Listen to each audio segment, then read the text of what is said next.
there was a typical structure for every church or every kingdom, we can say, every palace. So and post-structuralism is basically not bringing uniformity in structures, letting them be there as they are.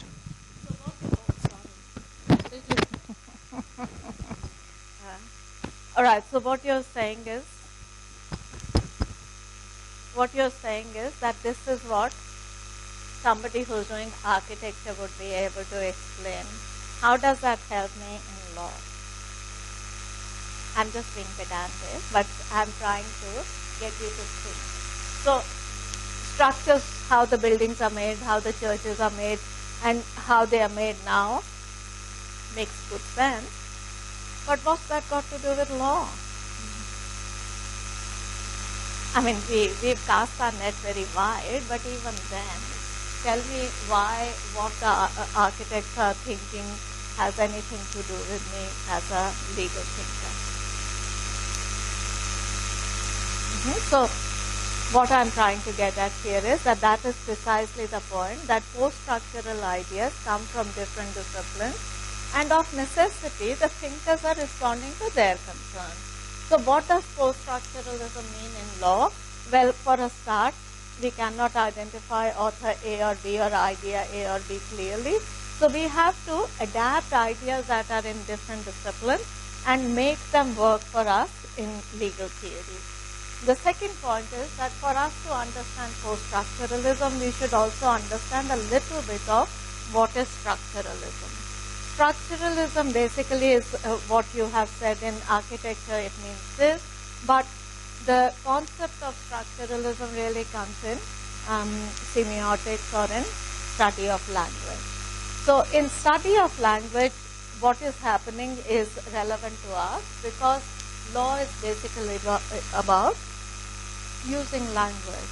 So when we say that law is a concept, that's what we mean, that it's not a physical thing, tangible thing out there that you can handle, you can look at, you can describe it. No, it's to do with ideas.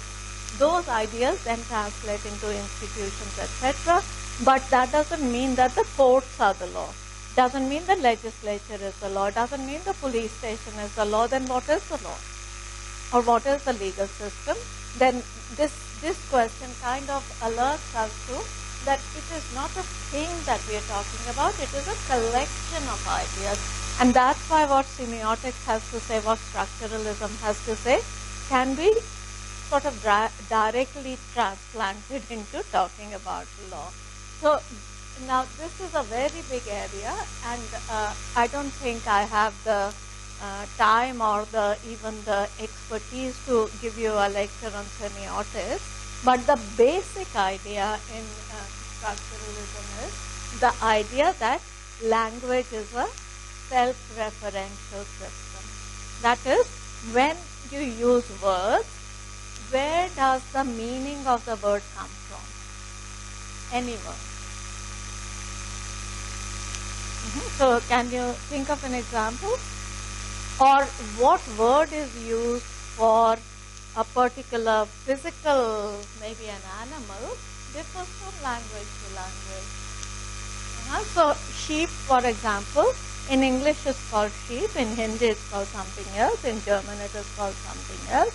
So can you say that there is something that is an animal with 4 legs and wool that we are describing by different words? Or is it that words are then giving us some indication of what is it that we are trying to get to? Now, if you think about language words as signs, what does thumbs up mean? It's fine. Anything else? Good job. Anything else? What about that drink? It's still in the market? What about if you're standing on the highway and have your one thumb up? What does that mean? Do you get the point that the meaning of the gesture is not in the gesture, it is in the context. So this is what is meant by use of language, that language doesn't come with meaning, we have to attribute meaning to it. Now what semiotics and structuralism is doing is saying that the meaning comes from within the system of language, it is not outside of language. So what is the meaning of any word? You cannot go to then the political system or to art or to sculpture to say what it will mean. It will have to come from the use of words. But use of words getting a certain meaning is like they are structured in such a manner that the sound, the word, and the meaning come in a structured relationship. So this is what, in very like thumbnail sketch, is structuralism. So what is happening for us is, it is also said that the individual speaker is not free from language. That is, we are influenced by language. So I describe myself as a woman. I describe myself as a professional. I describe myself as a mother. Do you have clear understanding of what does it mean to be a mother? What does it mean to be a professional? What does it mean to be a woman? Or if somebody else was doing the same thing, would we mean exactly the same thing? If I'm doing it in India and I'm doing it in Australia or I'm doing it in Africa, would it mean exactly the same thing? So that is what is being said, that the individual is also not independent of the language.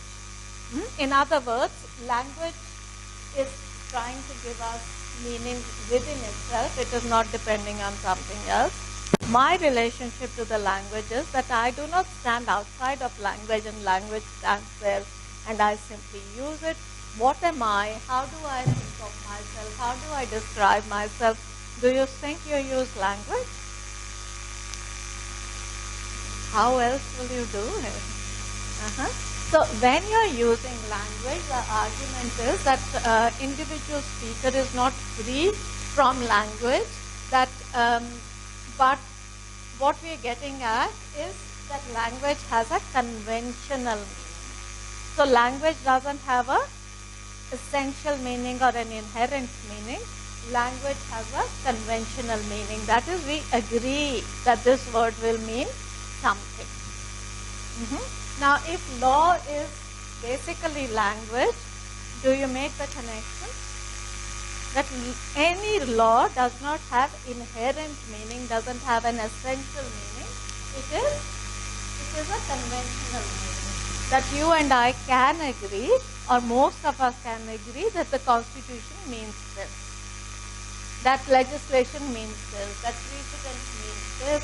But that doesn't mean that Constitution only can have this meaning. And so now what we're doing, we have language and we have the subject who uses the language. So you get the point. The structuralism is that language is a referential system where we use the meaning, the word, the meaning, and come to a conclusion that is conventional conclusion, and then I am there. So I am the one using the language. Language and I are independent of each other. What post-structuralists are saying, that this separation is also not philosophy. So what I am is, to a certain extent, to a very large extent, constituted by my context, which is available to me through language. What does that mean?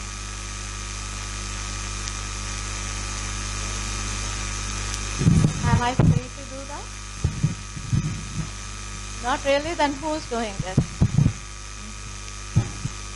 So what is being said here is that my context determines to a large extent or influences how I think of myself, or who myself is, or who I is, or who the person is.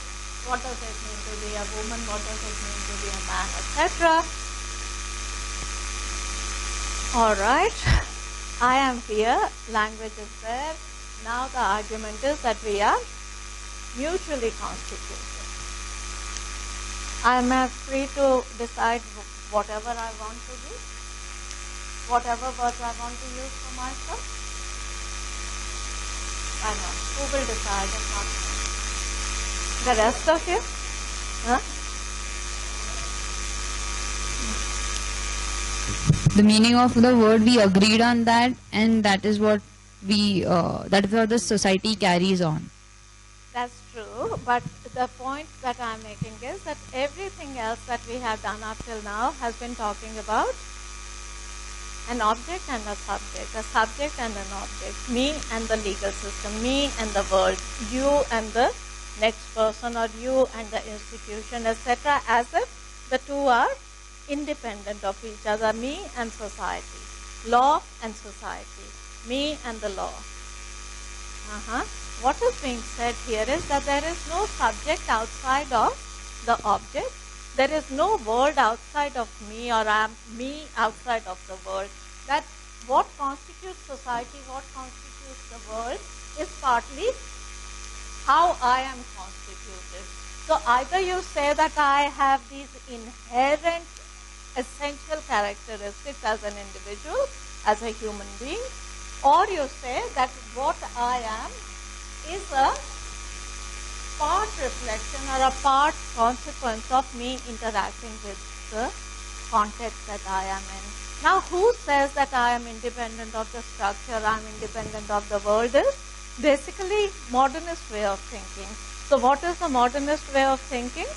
That we the people give ourselves a constitution.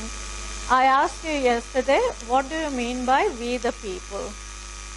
That is, we are already pre-constituted, these competent contracting agents who will now enter into a contract.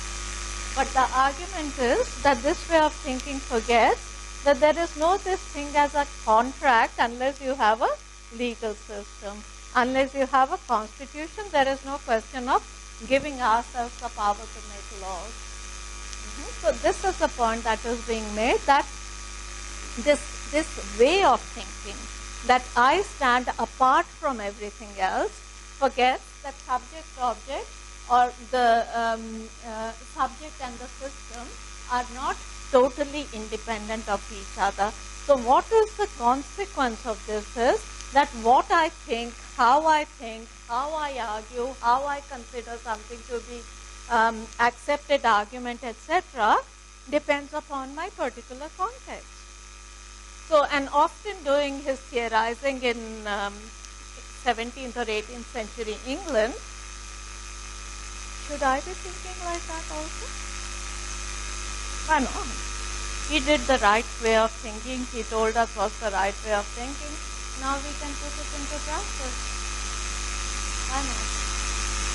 Austin didn't say, I am an Englishman of a middle class, this education, belonging to this society, thinking about what my problems in my society are and giving you this definition of law that applies to my context.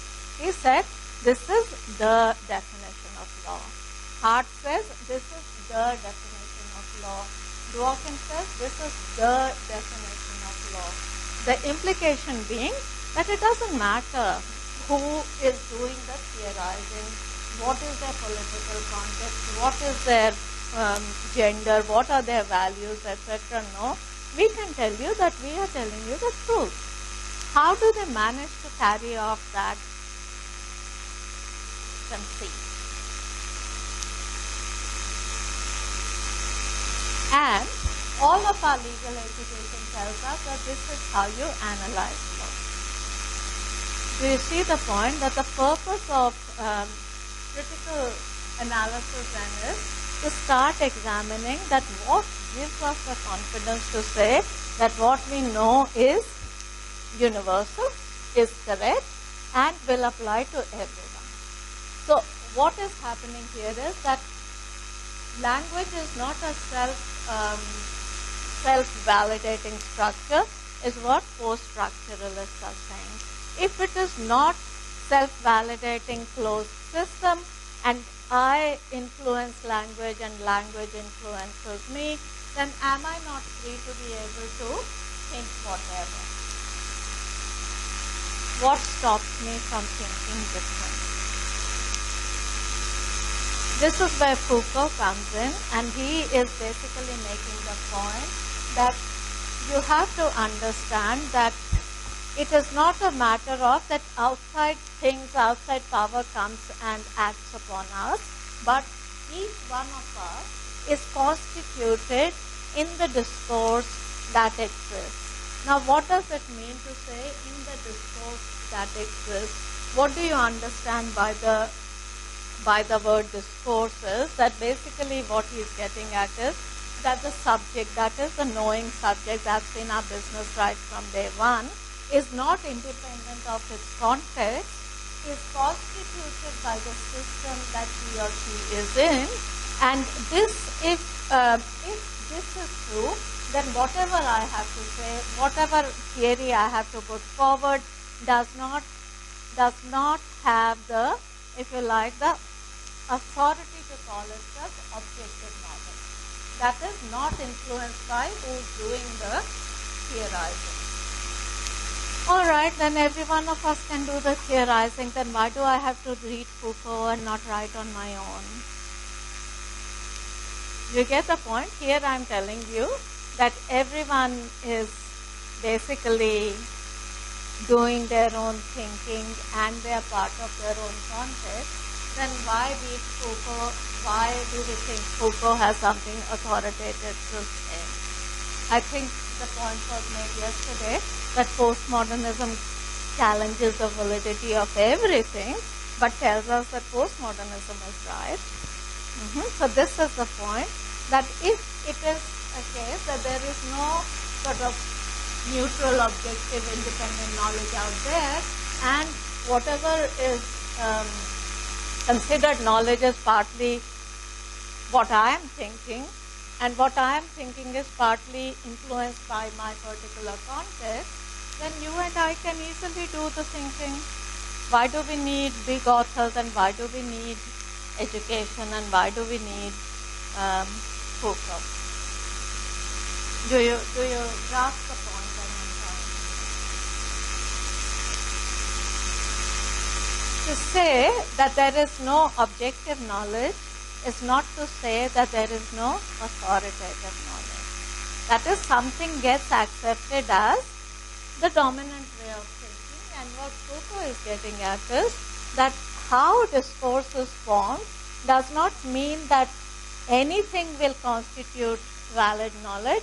We still will use claims about what constitutes valid knowledge, what is legitimate authority, etc. But we will not have the confidence of saying that this is the truth for forever and for everyone. That is, you cannot have that confidence to say that how I'm thinking or how we are thinking at the moment is the only way of thinking, and it is valid way of thinking for everyone, irrespective of whether you happen to be in India, you happen to be in Africa, you happen to be in the US. Then could I say that we could have different legal theories for India and Africa? Yeah, fair enough. India and United Kingdom.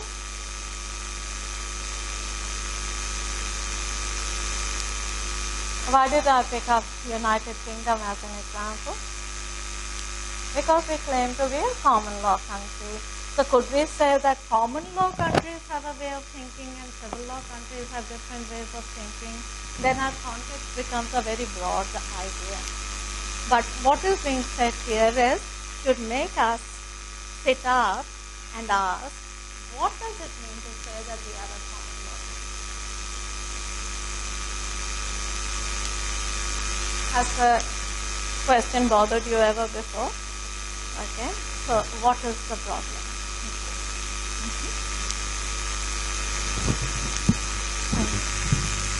Ma'am, it has bothered me, but I couldn't find any solution as of now. You couldn't find? Any solution, like our laws that we have, the Indian Contract Act or anything, or to that extent even IPC, it is pre-independence. Still, we follow those laws. So yeah, it bothers me that why don't we amend it?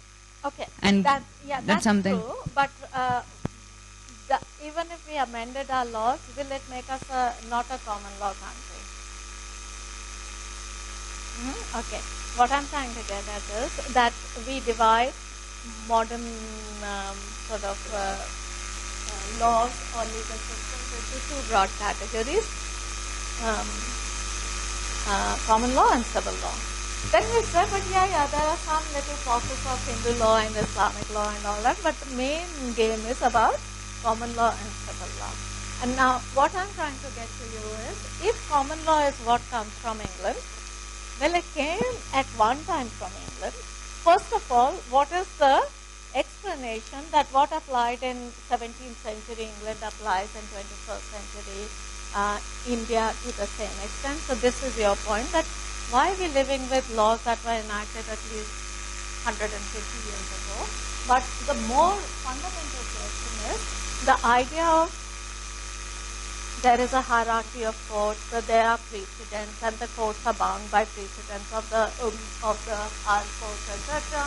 Why is that a universal idea? You remember the history of common law, that this is how things developed in England of a certain historical period. That it was an organic sort of response to the needs of the system that they developed this way of organizing their course. Why are we following it? Because we were colonized once.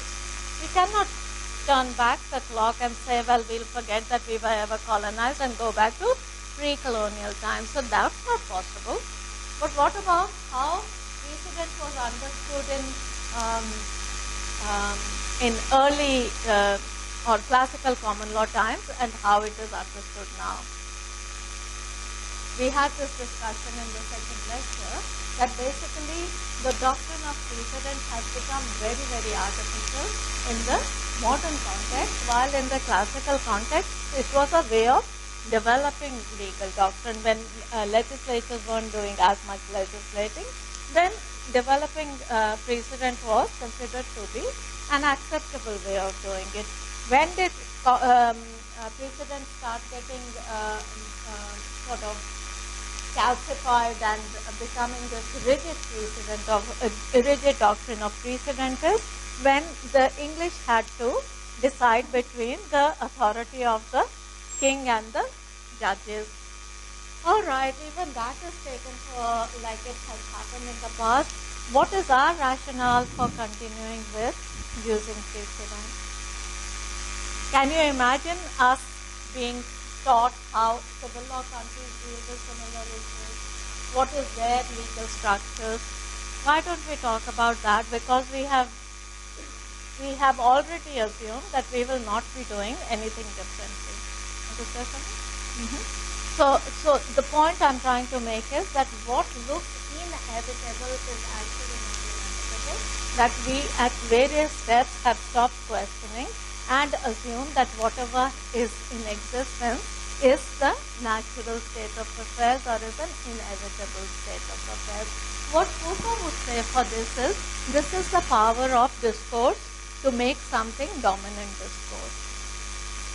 That is, there may not be inherent truth in the language we use and the ideas we use, but basically we engage in those kinds of practices collectively, and some people get the, if you like, the authority to say that this is dominant knowledge.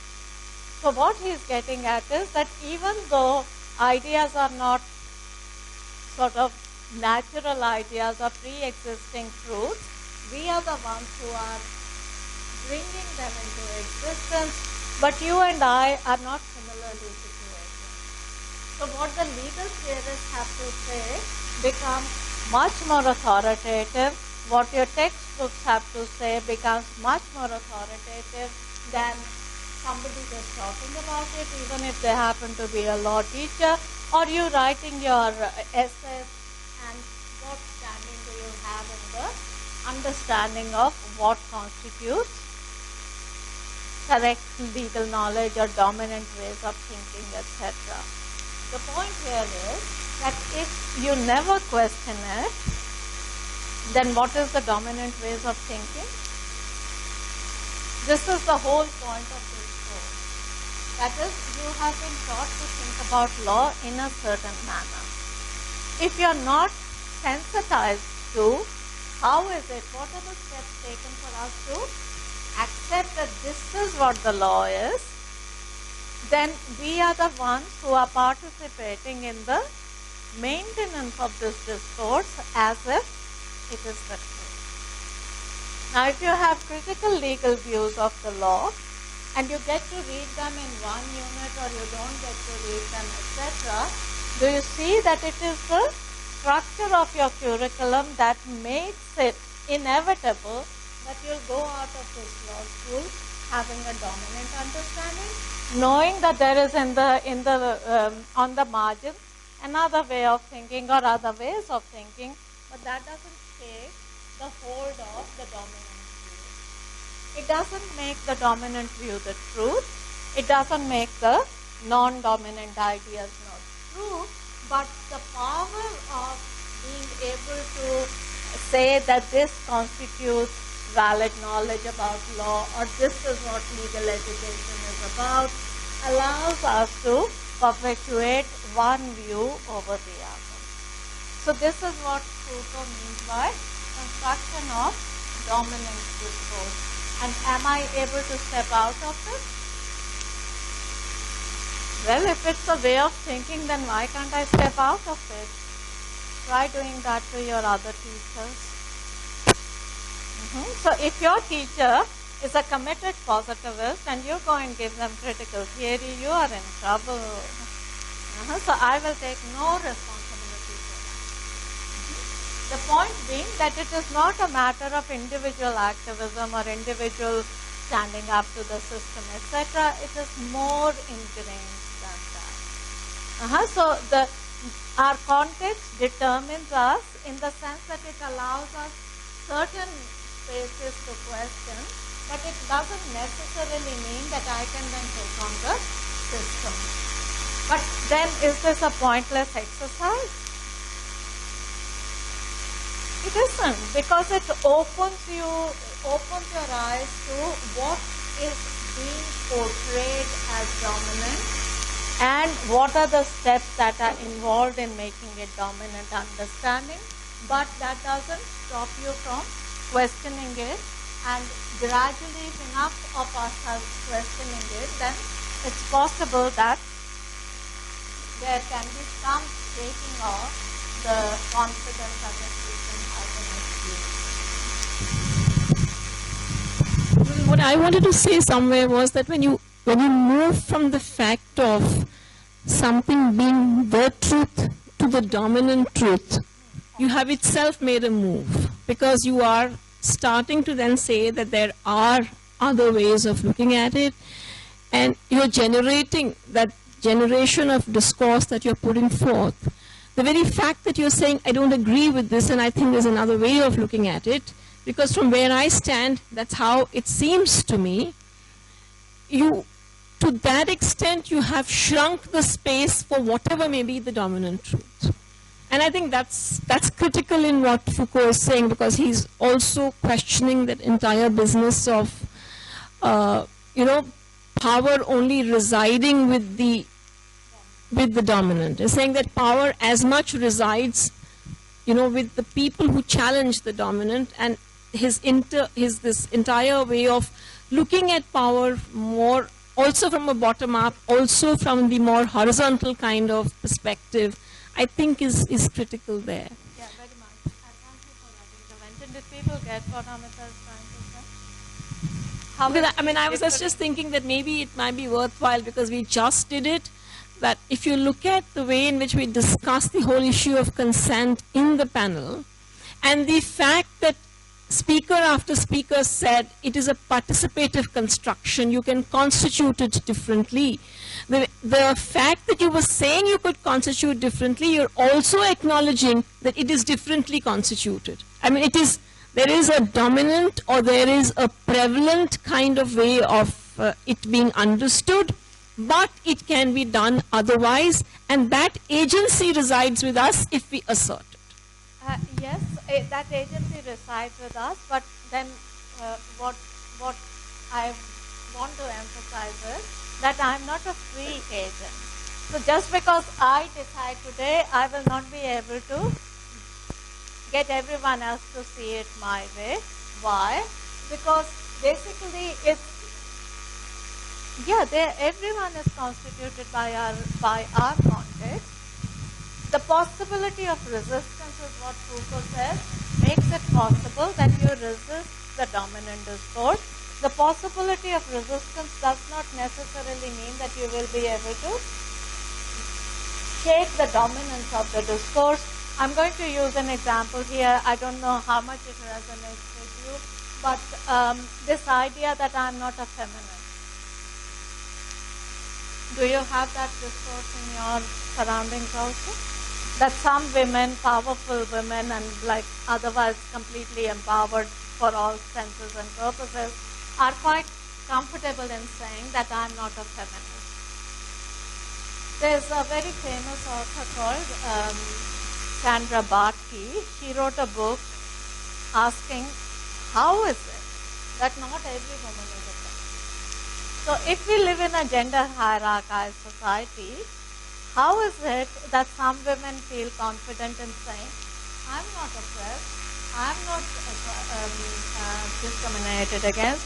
I'm equal to everyone else, meaning I'm equal to any man who wishes to stand next to me. Fair enough? If that's how they feel, who are you or me to tell them that that's not the way it is? Yeah? What do you say? What does it take to assert that you're a feminist?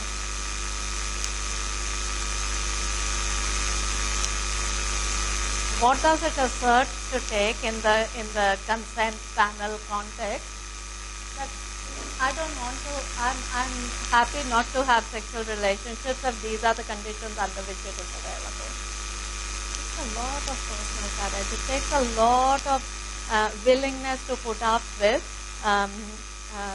being branded isolation and being sort of ostracized, etc. Because you are daring to challenge the dominant norm. So, can you challenge the dominant norm? Possibility exists. Is it plausible that you'll be able to do it? Am I willing to pay that much of a price? It's a very difficult ask. So, what is being said is that yes, discourse formulates me, but discourse, my context also makes it that the dominant discourse will weigh upon me so that even if I think differently, either I keep quiet or I say that for the time being, I'm willing to pay the price. So the example she is using is in this book that I'm talking about, is that how is it, and this is talking about Western feminism, where women are supposed to be much more empowered. She wants to know why is there such a huge cosmetics industry. We get the point that what she's getting at is that women are sexualized, objectified by the cosmetics industry. So how is it that these educated, empowered women don't see the need for what it is? And she gives if you ever get a chance, I could send you the link, the name of the book. It's a fascinating read. It's a bit old now, but similar kinds of analysis were provided by Naomi Wolf and W. But this is the original argument, and it's very, very well analyzed.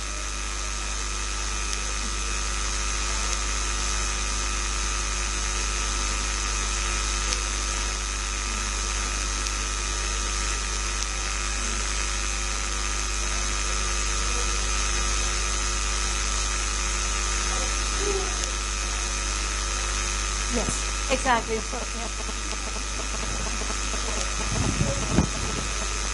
Just spoke to them.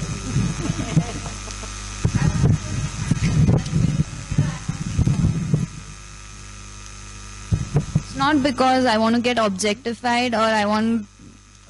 It's nothing related to anybody else. Just for my satisfaction. So why are we taking in that context that if you do that, it means you are not that confident or you want acceptance from the society or something? yes. Very good point. And this is what Amita is getting at also, that complicating the argument. But do you see where the argument came from initially? Is that historically it has been that women have been objectified through making them look pretty and through making them look at their physical appearance as the measure of their worth, as the measure of their social standing. So the response to that was the earlier feminist response that this is a con game, don't do it. What Bharti is saying is that you empowered women now. How is it that you've gone back to doing the things that other feminists fought against?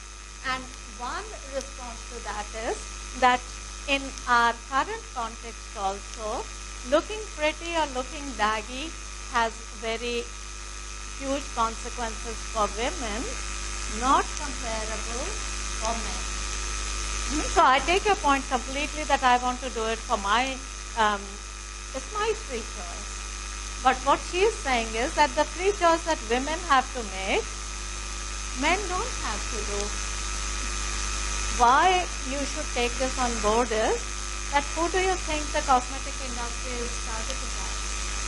If men and women were equally able to groom themselves and look like certain things?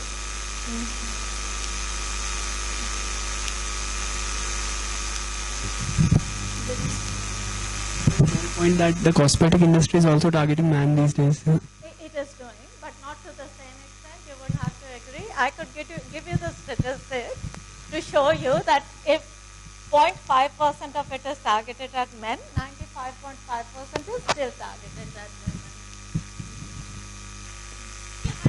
See, I was going to make a similar point as to what Advait is making, is that if it is a question of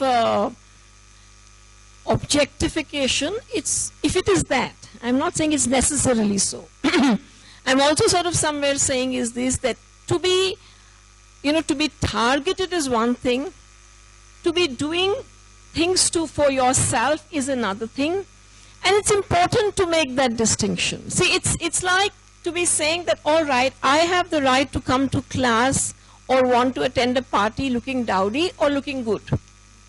It's a mood thing also, and both have to be acceptable, and I have to come in there. I can't say that, like there isn't a dress code for men. You can't say that whether it is the the tux that you are meant to wear or the tie that you have to put, or there are certain kinds of events and transaction where if they went dressed like they come to class, they'd be in big trouble. And actually, very often I'm waiting for recruitments to happen to see how smart they can look and things like that. It's not really as clear cut as that. I also wanted to bring that point which Nussbaum makes, when she speaks about the distinction between authentic and adaptive preferences. And to a large extent, we say that the cosmetic industry and the manner in which women are kind of pushed to look beautiful is an adaptive preference. But I think the critical point which Nussbaum makes is an adaptive preference is a preference. So we can't legislate it out. That's the only. I somewhere feel that, like with Naomi Wolf's argument, the first time one read it, it was like hugely persuasive. But I somewhere do think that possibly a critique of that is as much in order. Because then you get strangleholded by this so-called feminism, which means that you have to look, a certain way. Yeah. Which is as oppressive as the mainstream. As that you have to look the other way. My thing is that I would find both patriarchy and feminism oppressive if it doesn't let me be my own person. All right. This is a very important point. So basically what we are getting at is, how does it mean that I have been able to shake off the constraints of my context in this example is that if mainstream says that I have to look pretty and I have to put on makeup and the rest of it, and I react against it and I have to pay a price for that, then I keep going along. But the stranglehold of what does it mean to be a woman perpetuated through cosmetics industry continues. The other extreme is, I am a liberated woman, I am my own agent, I am my own person. I decide what to do, but I decide to look pretty. Why does it mean that feminism means that I have to look daggy?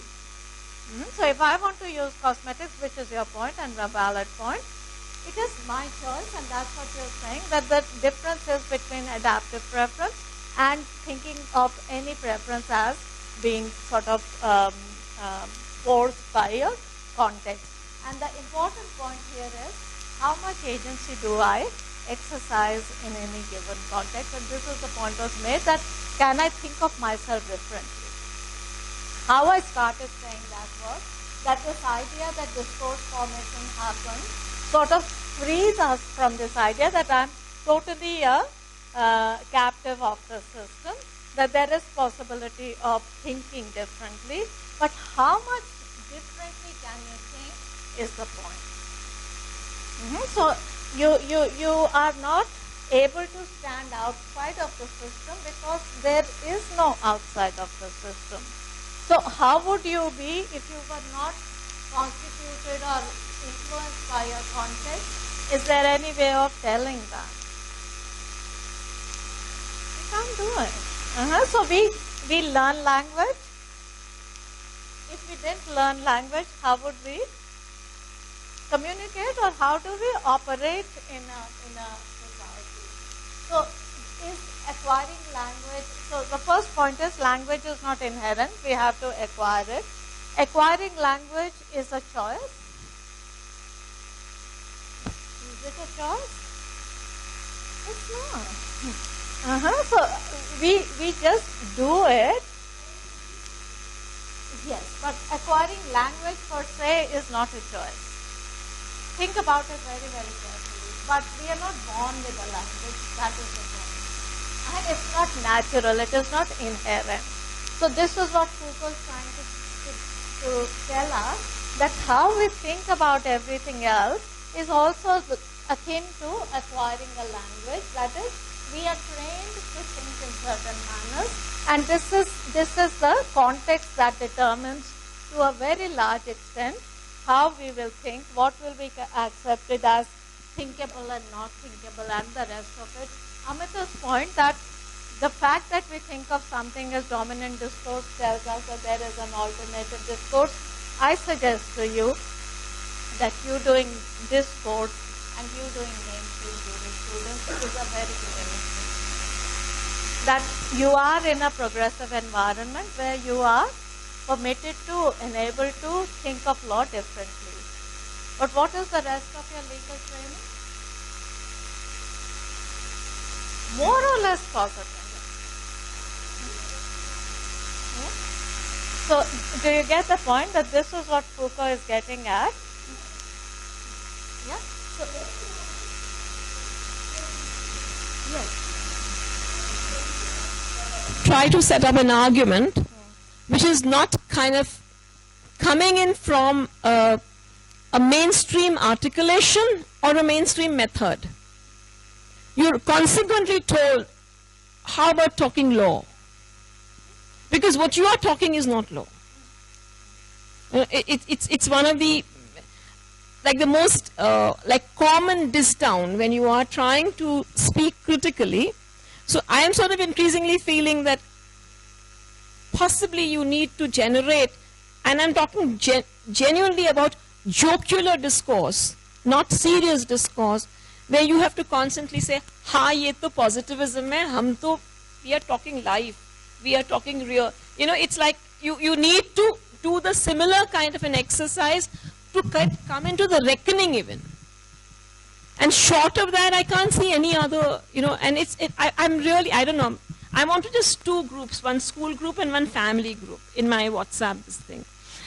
And if you were to do an analysis of the kinds of jokes which are sent out to you, you know, the kinds of things which people most mindlessly forward to you, there are these very set kind of dominant perspectives and essential sort of stereotypes, and the person who sends it to you is sort of so confident that you would be in agreement, that you can't possibly have any sense of outrage. In the beginning, I tried to educate my family, got into big time trouble, so just gave up. But I found like a better consequence when I started to do the same thing with my school friends. You know, he's saying that, or we had a very small thing, I want to say that, and then I'll, it's like you'd have this constant kind of thing wherein you'd say, I wish all my Hindu friends a happy Dashera. Or I wish all my Muslim friends Eid Mubarak, you know, like that kind of thing. Because we are a common group, it's people coming in from different religions, communities, and it was being done in very good faith, this kind of wish which was coming. So I sort of thought and I responded once and said, okay, you know, how about like, I don't know, I want to celebrate all religions, I've been brought up in that kind of manner, all festivals. So whenever you do this, you please wish that all my Hindu friends or all my this thing friends and Amita, because she wants to celebrate everything. I mean, it was said in that kind of manner, and then at least 3 or 4 friends picked it up and said, no, we'll wish everybody for everything. small change of discourse, but I thought it made a huge difference. So you started saying, I am wishing everyone Dussehra, I am wishing everyone Eid, I am wishing a Parsi this thing, because we have a very, very diverse kind. But it's a very simple kind of thing, and you are actually doing a positive, constructive thing, but you are reinforcing some kind of an essential identity in just exchanging wishes. And it's ultimately a discourse that you're creating there. And it's like, so a lot of people just wake up in the morning and they feel they have to wish good morning to the whole world. I don't know why, but anyway, it's like. So basically, bringing it back to what Foucault is saying and what Amita is illustrating to us is that discourse formation happens not only at the level of writing books or devising curricula or saying that this is the way to do law, but every time you are presented with an alternative view of law, you at least can start asking what makes this an alternative view. So once the critique of modernist way of thinking has been presented to you, what do you do with it? I'm not suggesting for a moment, and I think you'll have the political nous to know that also, that if your tutor is not open to this kind of critique, you will keep quiet and that's human. But if you never think about it for yourself, then it is a waste of time. The point being that dominant discourse continues to be dominant while an alternative discourse exists. Now, what my particular argument here is that Foucault is telling us how is it that dominant discourse continues to be dominant. Okay, so do you get the point that at least you know that there are various other ways of doing law, but dominant discourse continues to be positivist discourse.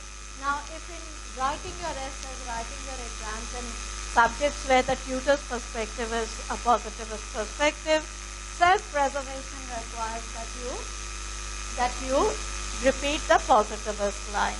Now, if reflecting upon this conflict between the dominant view and what you might consider to be an alternative plausible view troubles you, what can you do about it? You can forget about it, or you can bring it up in every small way, and that is Amita's point, that even with friends, you can start talking about that maybe there's another way of thinking about, maybe we can introduce the tutor to this reading and say, can we have a discussion about it? That small changes happen, and eventually it becomes big enough change. Maybe it will not replace the dominant discourse, but it will make the presence of alternative discourse more. I just wanted to give one other example. Is like very often, because we are dealing with a lot of the dominant discourse comes into us through judgments, comes into us through legislations. Now we can't possibly bring the judge and say, I'm going to sit you down and I'm going to teach you like there is another alternative way of looking at things. So we then land up inviting them to preside on. The idea is not that he is going to be, or she is going to be giving whatever gyan, but that you're going to do the reverse thing, but you are going to present it like they are being called for what they have to see.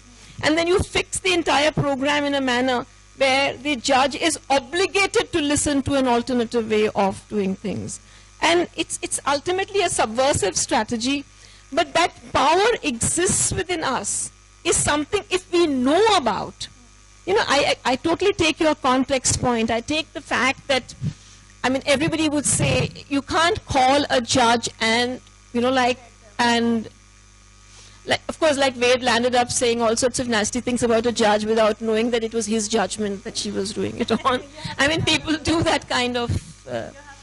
A friend of mine who writes a lot in juvenile justice, kind of had this really, really critical comment on one of the Supreme Court judgments without noticing who was the judge, and then landed up inviting the same judge for a function in her institution and mentioned this factor and he said, oh, you can show us you can tell me which is the judgment, wherever we can correct it, we try to do that.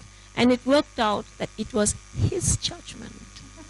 So like sometimes these things can go awry, but it's like in the main, I'm trying to put forth is only this much, that if you recognize the fact that there is a dominant and there is an alternative, and you know that the alternative possibly is the better way to do things, and that's from your standpoint. I'm not sort of, even whilst you're in the context, even as you are like, influenced by discourses around you, there are spaces open for you to do things differently. It's up to you how you seize the moment. It's like I think Alcoff has this metaphor of that you are traveling in that boat and you're literally hanging by the mast trying to put up your own flag, but you can't abandon the boat because there isn't another alternative boat. So it's that kind of, like I can't possibly say I'm from tomorrow going to resign from professorship, this is happening, that is happening. But as professor, the sort of leverages you possess, if you use them towards a certain direction, which is contrary to, so you have the dominant authoritative position, and you could be doing absolutely oppositional things with that position. Both these things are simultaneously present. My only point is, and that's why I suppose it's important for us to understand the alternative, if you believe that because it is dominant, because it is all, it's like, if not all pervasive, but widely pervasive, I cannot do anything about it, then these various subversive activities which are very much open to you, you will not do.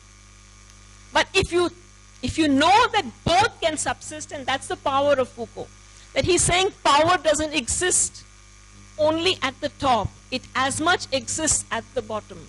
And the bottom can push the top to whichever way it goes. I'll say one last thing, because I say that a lot in my classes, and I feel it's important for us, for you as students to recognize. Where does the power reside in the classroom?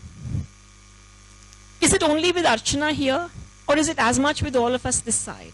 And if we keep kind of pushing her and buffeting her this or that way, would she not have to reconsider position, be defensive? Maximum, she might also say, keep quiet now, I'm going to tell you this is what it is, I have only half an hour left and I have to finish curriculum. It will happen. But it also is a discomfiture that you can translate the other side. It's not a one-way process, it is a two-way process. When we do not respond to the teacher and don't make life difficult for the teacher, then people can come unprepared and give you nonsense. But if you do, and there's a lot of querying that is happening, then discourses shift. Even if it means that the teacher concerned will have to go and sit and read what is that horrible feminist reading that you all are talking about, and maybe want to destroy it, but the discourse has moved. And I think that's an important thing. That's a point which... Absolutely. That is the whole point of Foucault, that if you read Foucault as determinist, that I am powerless and I can do nothing, then you haven't understood Foucault. The whole point of Foucault is that power it's not a top-down thing. It is that we also exercise agency, and in exercising agency, we are not completely free, but we are neither completely determined.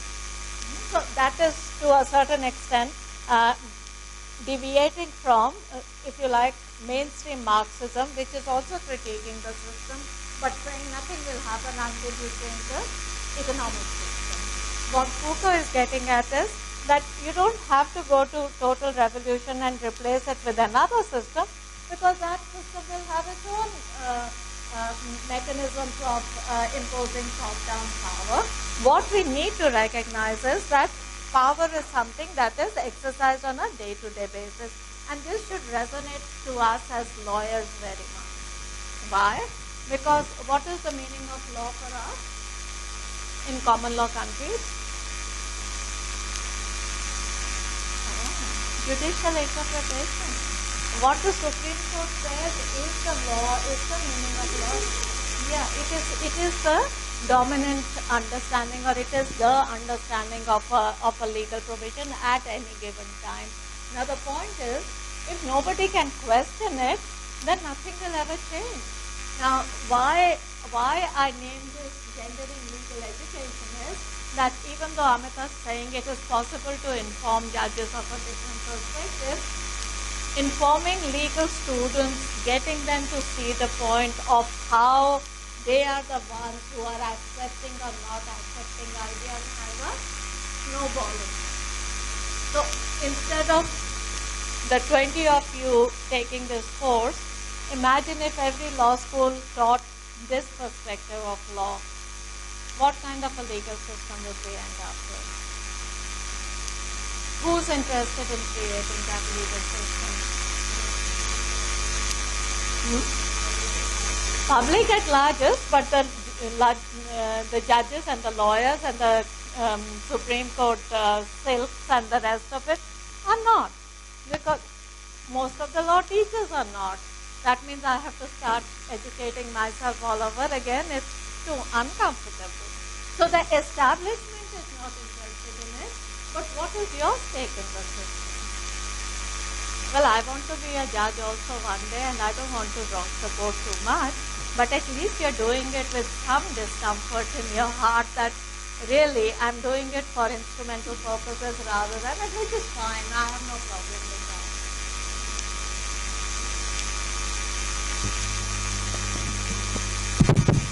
I'm sorry, I'm coming in between, but we made a point something regarding possibility and plausibility.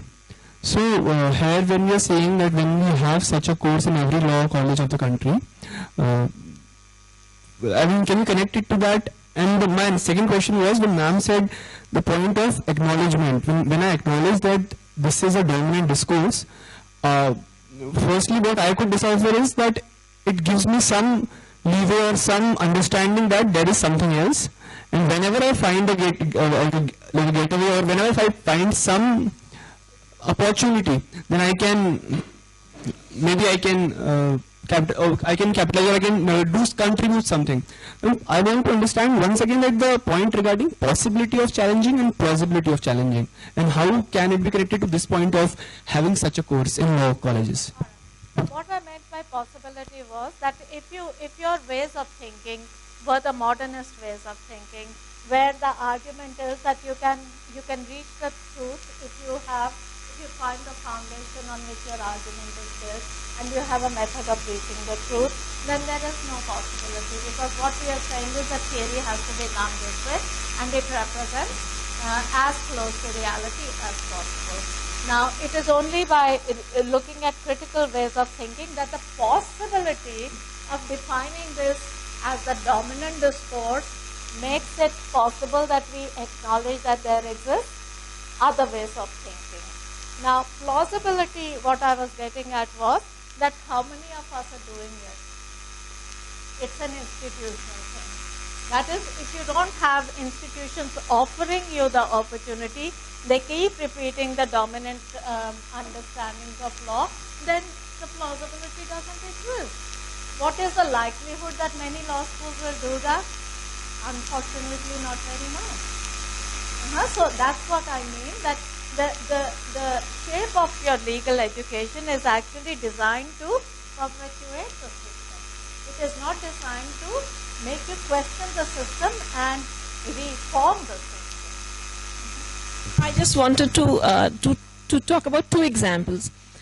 One is like this particular semester, because I'm on sabbatical, I'm not teaching the legal methods course. And it's titled as a legal methods course. And if you all recollect, we'd had this back and forth on why are you calling it not, I think the VC had come and taken a class, and his thing somewhere was, why are you calling it methods and not method? Because there can only be one method, and there were these various, to talk in terms of diverse ways of doing it, but the students kept pushing me and said, no, this answer was given to the Vice Chancellor, but he was not satisfied with it. So ultimately, the answer I gave was that it's my politics of scholarship, that in my opinion, the dominant mode, which is why somebody wants to call it legal method, is an all-pervasive thing. Virtually in every course that you're going to find this being handed out to you, and to be told, okay, this is the way of doing things.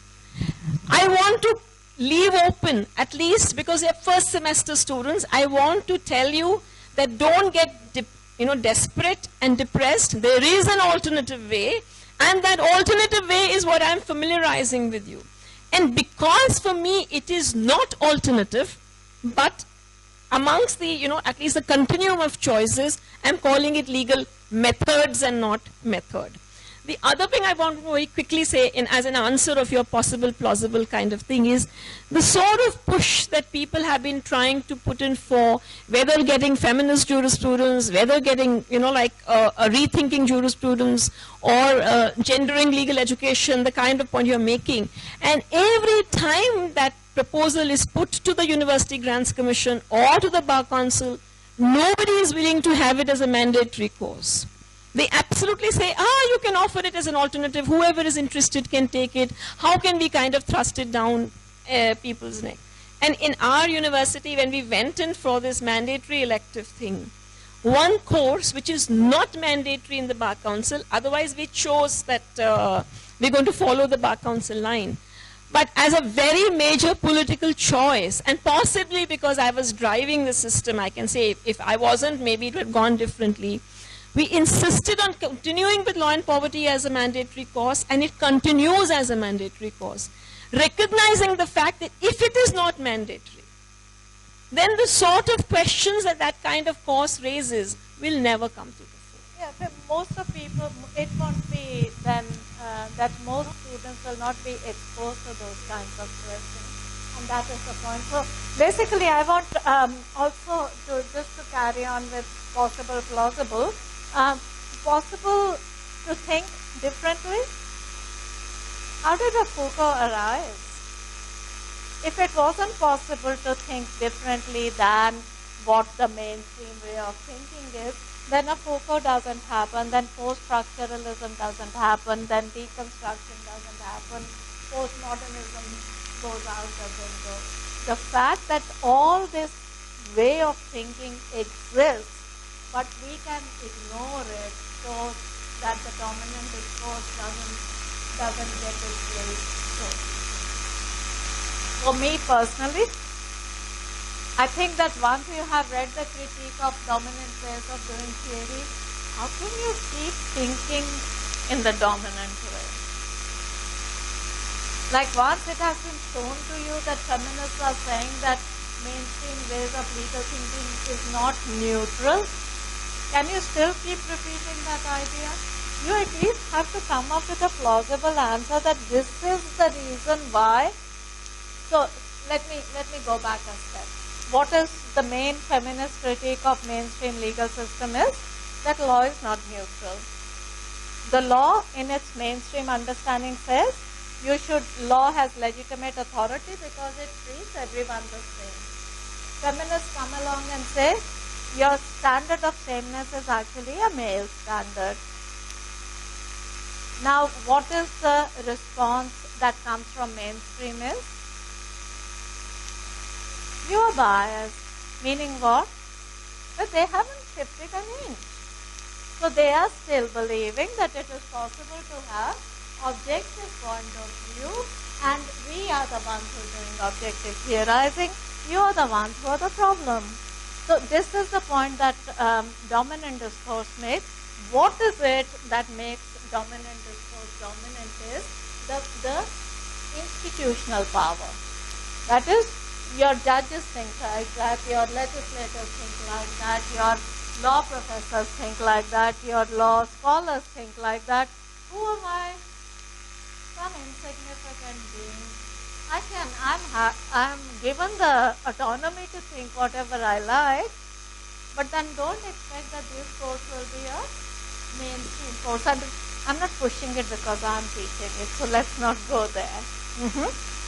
That's not the point. You'll completely miss the point if you think that's what is happening. But do you see the hold of that idea that there is neutral ways of thinking?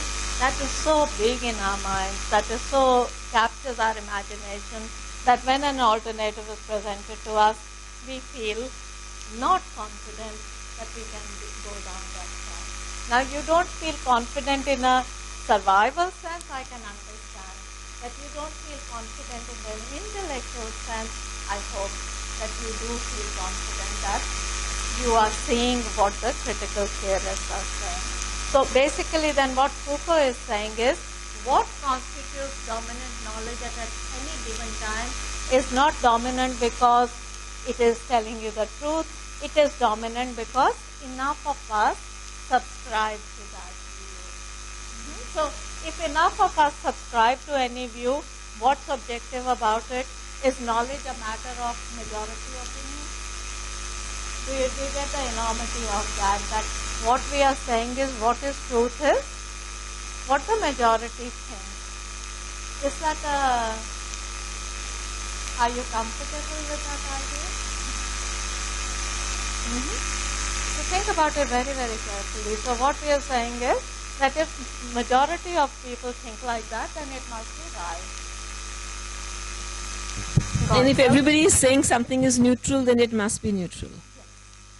I thought that it was like worthwhile that if the way in which the word neutrality, objectivity, it carries a certain meaning burden for each of us, and I felt it might be kind of a close connection to the sort of structures that you'll end up then creating, as to how much you have poured into.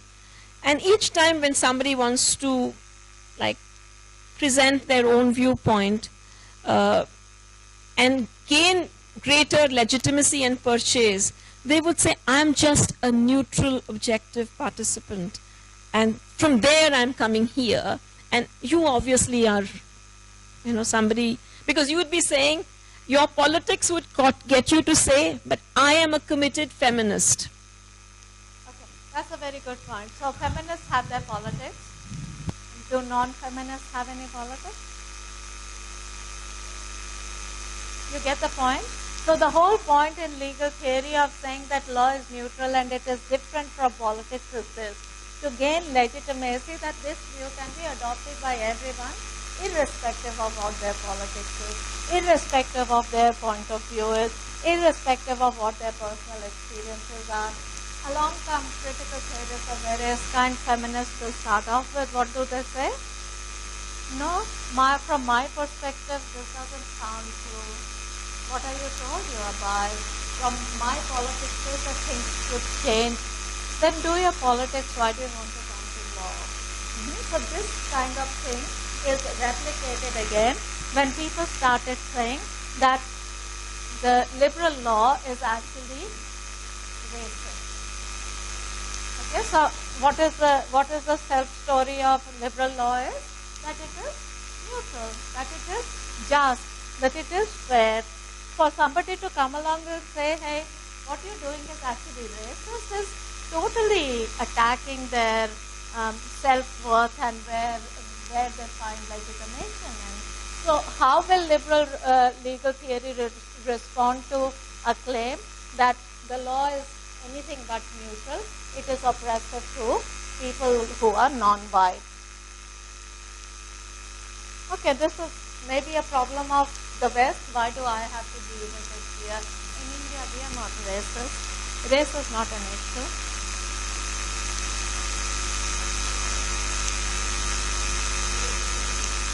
Are we? Are we? This cannot be answered by anyone else. It has to be answered by each one of us. So the point that I'm trying to make with regard to race theory is that when race theory started being developed, it was developing to challenge the neutrality of mainstream theory. Just like feminists had done, that gender matters, people of non-white racial origin started saying that race matters, racial differences matter. Could we argue that feminists have already done the groundwork? Why do you now have to bring in racial difference? Why can't we use the arguments that feminists have made now to accommodate racial difference also? What do you say to that? To be oppressed, to be discriminated against on grounds of your gender is the same to be discriminated against on grounds of your race? It's not, because the specificities of it are quite different. And one of the things that race theory did was said, okay, let us ask First of all, whether neutrality of law pans out differently for people of different racial origins, and this is happening with people of African American origin in USA. And the movement comes not only from activists, but also comes from law professors. So what the law professors started saying is, what we have to say, and I'm only using a law professor as an example because it will ring a little bit truer to you, is that they are saying that whatever we have to say, whatever we write, doesn't get taken seriously. Nobody responds, nobody analyzes, nobody has public discussions about it, and this is racism at an institutional level. What was the response of the establishment? Well, if you don't write good enough, why do you expect people to worry about what you have to do? Yeah, if it's an important idea, if it's a meritorious thing, people will pick it up, they'll talk about it. Don't bring your race into it. Law is about legal scholarship, is legal scholarship. The point is that the concerns that a person of African American origin has are not the concerns of the white law professors.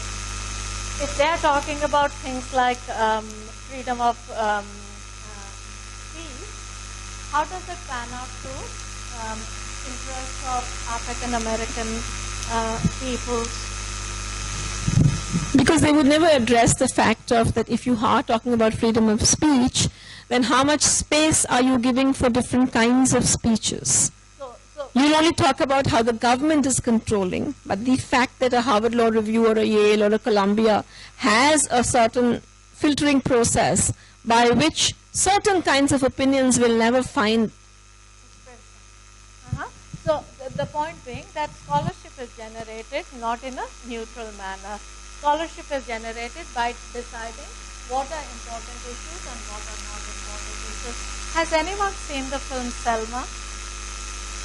Selma?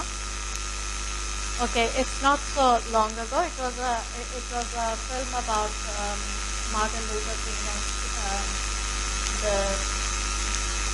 the struggle for civil rights for African Americans. Do you have a film society on the campus?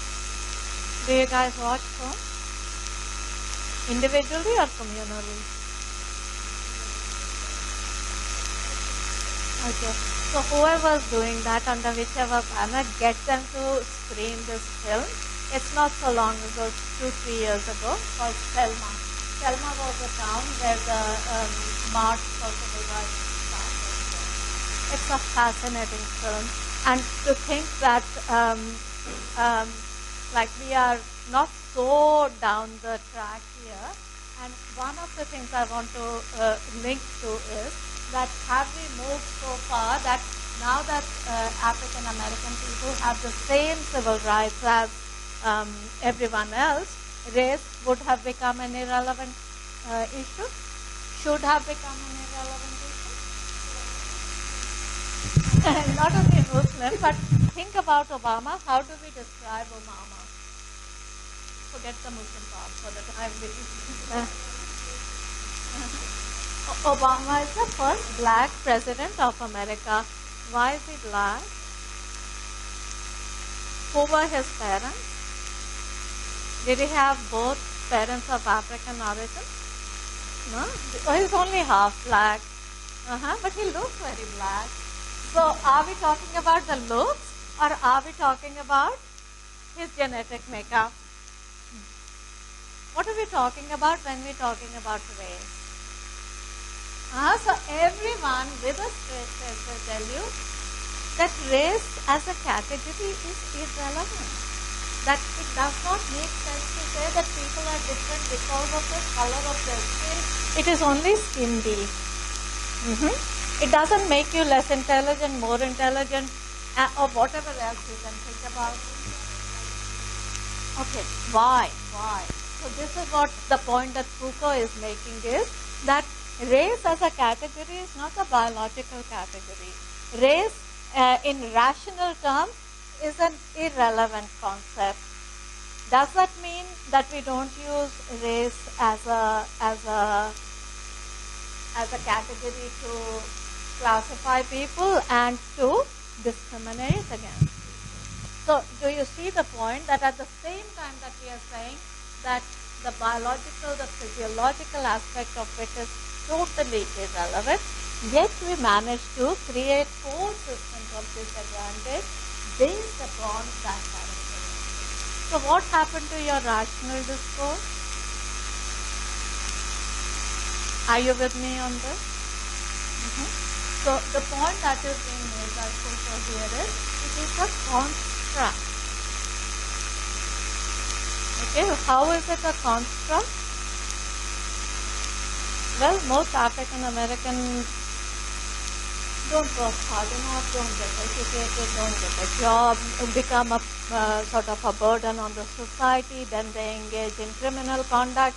If you see a person of African American origin and the police says stop and he puts his hand in his pocket, they shoot him because they know he has a gun. The latest incident that happened, basically they shot this guy whose wife is standing there saying don't shoot, he doesn't have a gun. He's reaching to get his medicine because he is on this, to control his stress levels, he has to have that medicine. They shoot him. Why? Because we know all blacks carry guns and he's a black and he's spreading guns. And the rest of it, all of this has been killed. What happened? Is it a racist system? Or is it about equality? Nothing in the Constitution says that as a black person you have lesser rights than non-black people. Why is it that we don't call non-black people non-black and we call them white? We get the point that white and black are categories which do not have any inherent meaning. The only meanings are meanings given by convention. And this is what Foucault's point is about discourse, that discourse is created which makes it look like that we are talking about inevitable differences and the consequences that follow then become legitimate consequences. So the point about then how does legal discourse deal with the pervasiveness of racial discrimination is not by saying that non-whites should be given what the whites have, but maybe start asking, is whiteness a category of privilege? Rather than that the problem lies with black, non-white, and we are trying to pull them up, the problem lies with, what are they called? Dalits and what are the terms? Not scheduled castes and other backward classes. They are the ones who are lagging behind. We are going to pull them up. We are so generous. Or the problem is in the caste privilege that you have that you use in every possible way. Think about it very, very carefully that we are engaging in this discourse on an everyday basis. How can we go home and say that it has nothing to do with it? Not only you and me, but every one of us it should be mandatory for us to confront that our privilege comes at the cost of somebody else's disadvantage. But how do we justify it?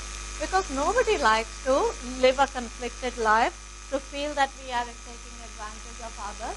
So how do we justify it? This is merit. That is, because I have the qualities that are required, that I run the system. That I got this position to be efficiency also and the inherent sort of merit that I have that the person who lost out on getting the job did not have. One of the things that and I'm not making it as a personal thing, but the other colleague who's come with me, Vijaya Nagarajan, who some of you are studying this, she's of Indian origin, but basically brought up in Australia and has totally Australian way of thinking. And she's very successful legal professional who does all sorts of exciting things, has a good family life, has brought up 2 daughters who have had every privilege that she could provide to them.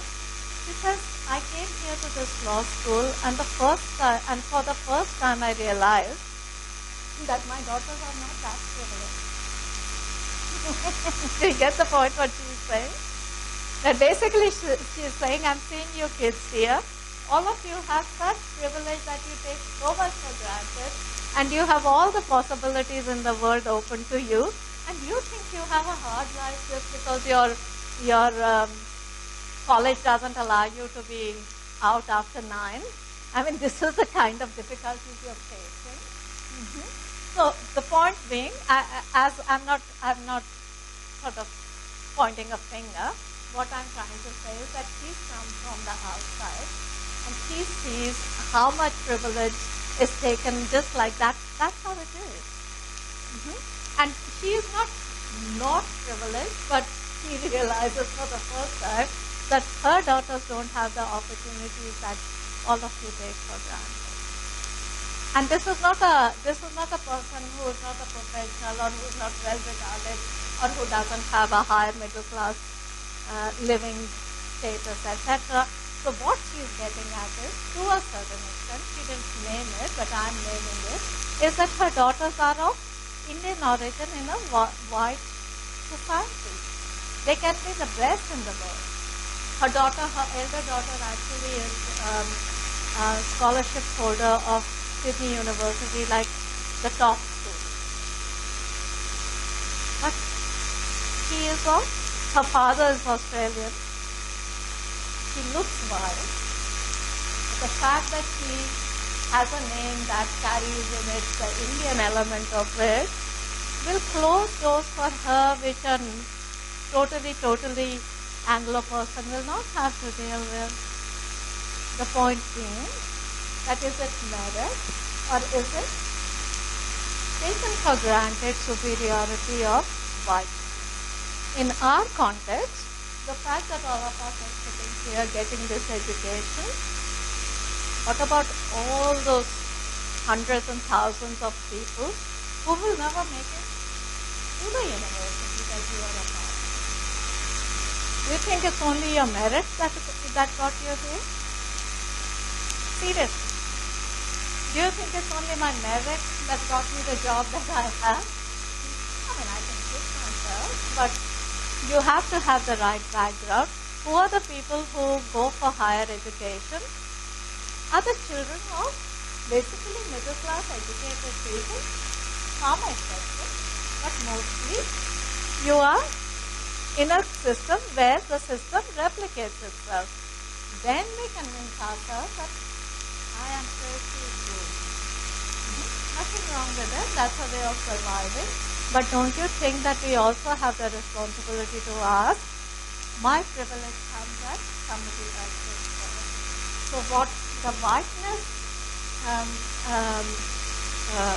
privilege argument is, that talking about discrimination as somebody else's problem is not the way.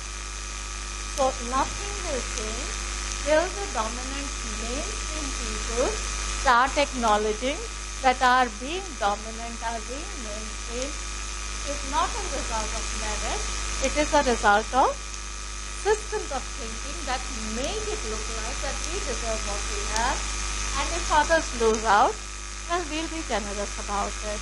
So how are we generous about it? By saying, we'll give you special rights, we'll give you reservations, we'll give you affirmative action, which study after study shows you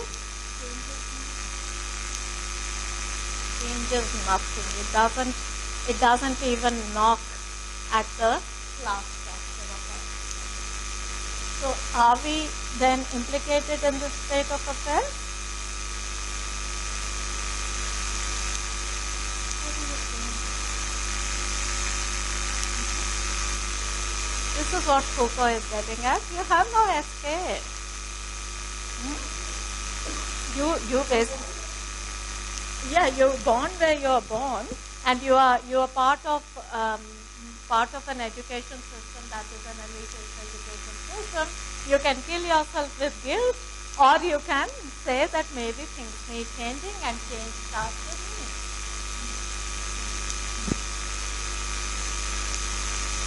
Now, with regards to the last point, and not this one, the last point of Foucault which we were trying to discuss, when we say everything is a construct and it's just a matter of convention, I have an anxiety here that this causes some kind of disillusionment or disenchantment in me about everything I have been knowing till date. I can't. Whatever I knew, whatever I had been understanding till date, it's all a construct. It's not a question, basically it's an anxiety which I wanted to present.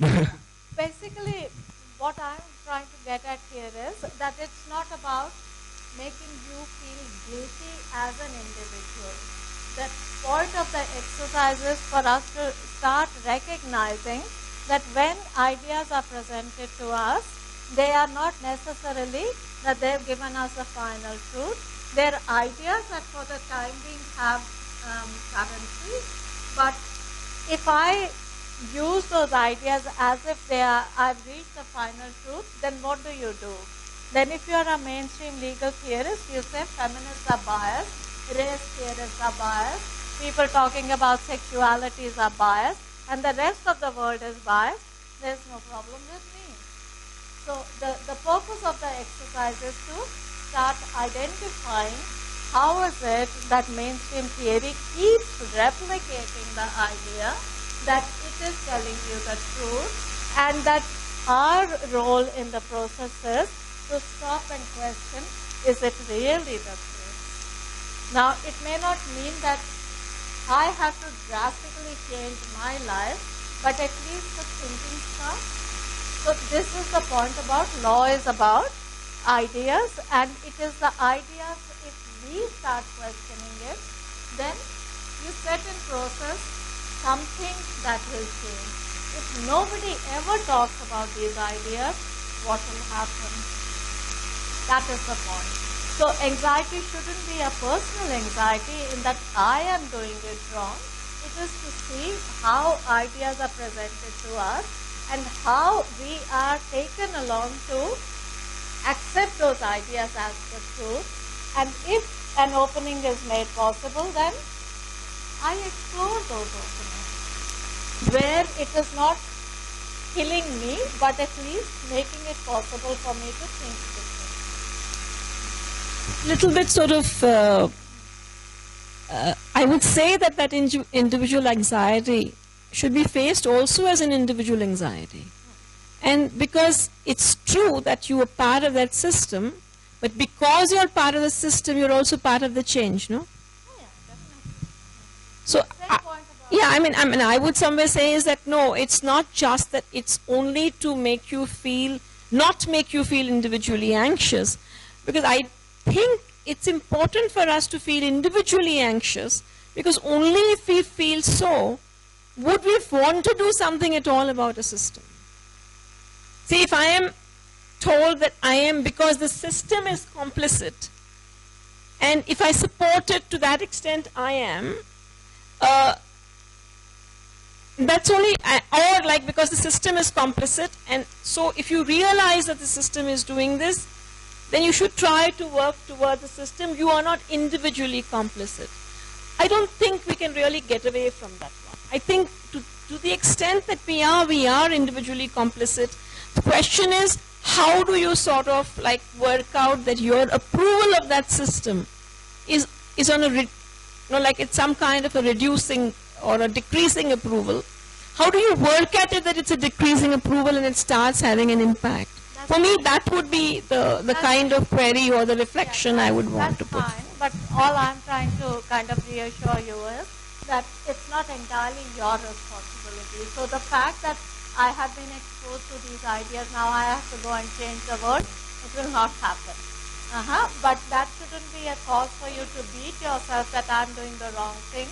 No, the point is to recognize that other possibilities exist, and wherever possible, I will exercise those possibilities. I just use an example here, Sandra Bartke's example that I was giving before, that she's trying to explain that why is it that feminism has so much empowerment possible for women, and women are still choosing, or a lot of young, educated, sort of, in other ways, individual, autonomous women are not choosing to be feminist, is that she is saying there is a very high cost involved.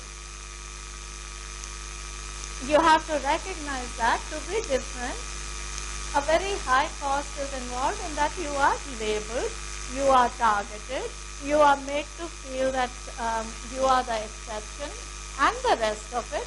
And it doesn't mean that feminists have stopped existing, but it is also a reality of our times that young women feel proud to say, I am not a feminist. So what are they doing is, they are self-preserving by saying, don't target me, don't take out your hostility on me, I am part of the system. Now, if you are a half-thinking woman, wouldn't you have trouble mouthing such things? Because if feminism is about making a fairer society, how can any woman say that? But my more fundamental question is, why isn't everyone a feminist? So feminism is not only an issue for some women, it is an issue of fairness. And who would openly say that I am happy with justifying a unfair society? Similarly with race theory, why isn't everyone a race theorist? Is anyone happy to say that I am a white supremacist except Donald Trump? Do you get the point? That there is no purchase available in the mainstream to call yourself a racist. But there is a lot of purchase in the system to say that I got here by my merit, my race was irrelevant, my gender was irrelevant. So I'm not a feminist because it doesn't matter whether you're a man or a woman. But what about a man saying I'm a feminist? How many of you identify as feminists? Now I'm going to target you men in the class. You think it is a woman's thing? What do I have got to do with it? Do you see the point that you can only take that position because gender difference or gender hierarchy is something women should deal with. Racial discrimination, racial oppression is something non-whites should deal with. The point about whiteness as privilege is that you have to acknowledge that the unfairness, the discrimination, the disadvantage in society on whatever ground comes with my privilege. Only thing is I do not call it privilege because my ilk are doing the theorizing. They convince themselves and us to a very large extent that we succeed because we deserve to succeed. Not because we are the beneficiaries of an unequal society. Capitalism is about equality. Liberal capitalism, liberal legalism go hand in hand. And what is the fundamental idea of liberal legalism is? Everyone is equal. Everyone has to agree with that. Who can disagree with that? Do you disagree?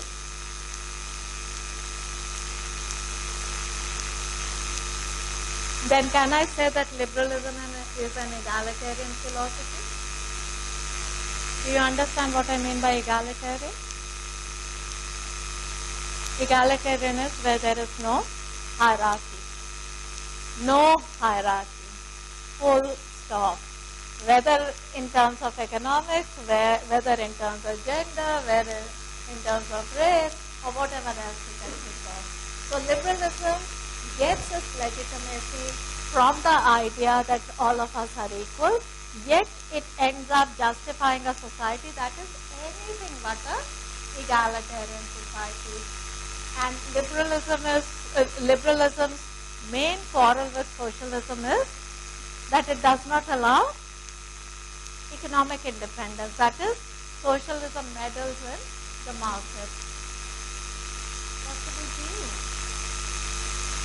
Because liberalism is not only about equality, it is also about capitalism. Do you get the point? That its use of equality is basically to justify a capitalist system. Capitalist system is not interested in creating an egalitarian society. So what is the device that liberals are using to not have to justify egalitarianism is public and private. The state meddles only in the public sphere, not in the private sphere. Private sphere is where the market relations operate. Do you get the connection? That is, I can talk about equality, but by the device of public and private, I can justify a non-egalitarian outcome. So this is the point that Foucault is making. Yes, so everybody is equal before the law goes how far? It goes as far as entering into a contract is concerned. It doesn't go any further than that to ask, is everyone being paid the same for similar kind of work? Gender pay gap is what? It is basically in every society, industrialized or not industrialized, that men and women do same amounts of work, end up with very different amounts of money. So how does that happen? We were equal contracting agents, entered into similar contracts with our employer, and ended up in very different places depending on which gender we belong to. So for liberals to say that gender is an irrelevant concern, does it hold true? It doesn't. So that is what Foucault's theory allows us to analyze, that how we construct ideas, how we deploy ideas, there's nothing natural about it. We have decided to do that, and we end up making privilege look like entitlement. So discrimination, unfairness, and disadvantage is not the marginalized problem, it is our problem. This is the point of the exercise. What can I do about it? Go out in the world. Do what you can, but at least don't pretend that the problem is somebody else's problem. I think stop this. All right, so you guys are coming for the panel? Yes.